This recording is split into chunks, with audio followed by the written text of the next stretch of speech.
Does your mind feel like it's doing a million things at once? In the next 4 to 5 minutes, we'll do some simple movements that are going to refocus you and recenter you. At the end, we'll talk about the scientific impacts of those movements. Ready? Let's do this. Find yourself seated, and when you're ready, roll down onto your back. The knees are bent. You can dig your heels into the floor and pull your toes up off of the ground. If ever that makes too much heat, put your feet down. We're also going to stay with our face looking towards the ceiling. If you need the video for a reference, you can check it, but try to keep looking up. Press the arms down into the ground, and we'll start by doing several hip lifts. Every time you lift your hips, I want you to try to reach the back of your seat towards the backs of your knees. We're getting some blood pumping through our legs right now. Slow it down by adding your breath. So when you inhale, the hips lift, and when you exhale, the hips come down. Your breath rhythm is probably different than mine, so feel free to speed it up or slow it down according to your inhales and your exhales. One final added touch. If you're ready for it, when you lift your hips up, you can lift your arms up towards the ceiling as well.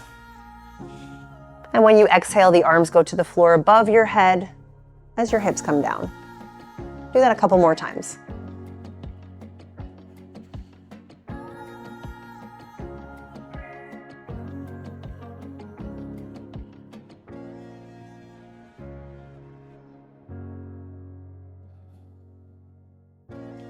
Once your back is on the ground, lower all of your feet onto the floor, place your hands on your belly, and breathe under your hands. 2 deep breaths.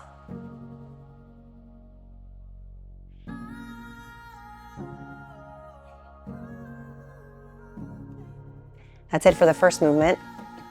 Let's go to standing. From standing, we'll take a big step out. Feet are turned gently out to the side. Bend and straighten the legs. Again, like in the bridge pose, we're trying to get the blood flowing through the legs. This is not about being perfect.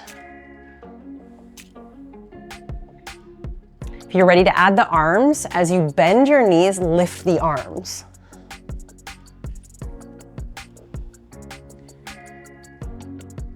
And now that the legs are warming up, we'll add the breath. This will probably slow down your movement. So as you inhale, bend the knees and lift the arms. And as you exhale, straighten the legs and bring the hands back down to the thighs.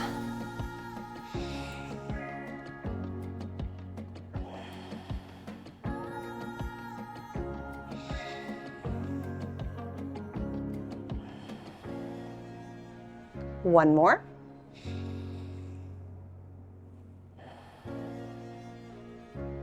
When you find yourself standing again, bring your legs back together and your hands on your belly. 3 deep breaths.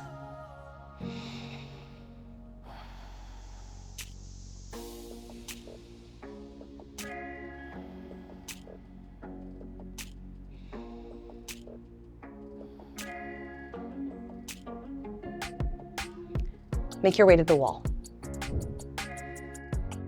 Standing beside a wall, keep a space between your heels and the wall behind you, and rest your back and the back of your head onto the wall. Give yourself a moment to feel full contact, all the way from your pelvis up to the head, pressing into the wall behind you. When we go into the next movement, I want you to bend the knees as much or as little as you need to in order to get the head to go down. Let's take an inhale. On the exhale, tuck the chin, start to roll the spine down. Heavy head. Keep breathing if you get to the end of the exhale, and at the bottom, breathe a couple times.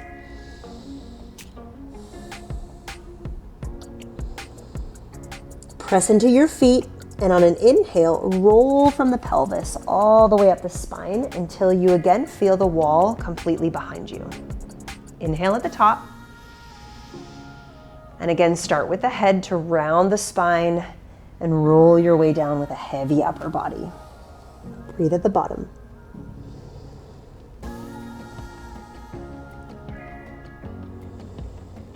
Find your legs again, push the floor, and round the spine to roll up, and until again you're leaning into the wall. We'll do this one more time.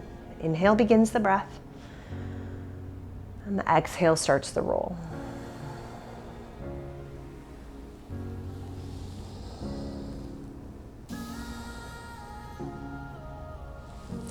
Roll your way back up to feel the wall behind you. Bring your hands again onto your belly. Breathe twice under your hands.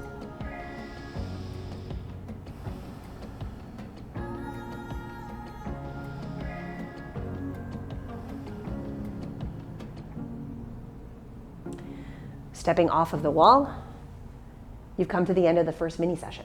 All right, that's it. We did it. So whether you feel immediate effects or not, there were things that happened in your body right now and things that happened in your brain. Let's talk about 3 concepts. The first one is that you engage large muscle groups in your legs and your core. And that informs your proprioceptive system, which is your body's kind of internal GPS of your environment that is around you. By doing that, you're signaling to your brain saying, we're grounded and we're safe. And that reduces your anxiety and can improve focus. In addition, you did slow, mindful movements in unison with your breath, stimulating the parasympathetic nervous system. That's the rest and digest mode. It lowers your heart rate and it reduces your cortisol levels. That's a stress hormone. It helps you to feel calmer and more centered. Here's how you specifically address your ADHD symptoms. Deep, slow, mindful movements combined with breath work help regulate dopamine levels in the brain. Since those of us with ADHD often have lower dopamine activity, this kind of practice can help improve attention, mood, and emotional regulation. So in short, when you move and breathe mindfully, you're not just stretching muscles, you're literally rewiring your brain for better focus and calm, which is what we're looking to do, right? In order to better manage your ADHD symptoms and to improve your focus, your impulse control, and your emotional resilience, we need to strengthen the connection between your cerebellum and the frontal lobe. And we can do that by going deeper into mindful movement and proprioception. Those 2 areas are key in the brain play, and they have a big role in emotional regulation and attention.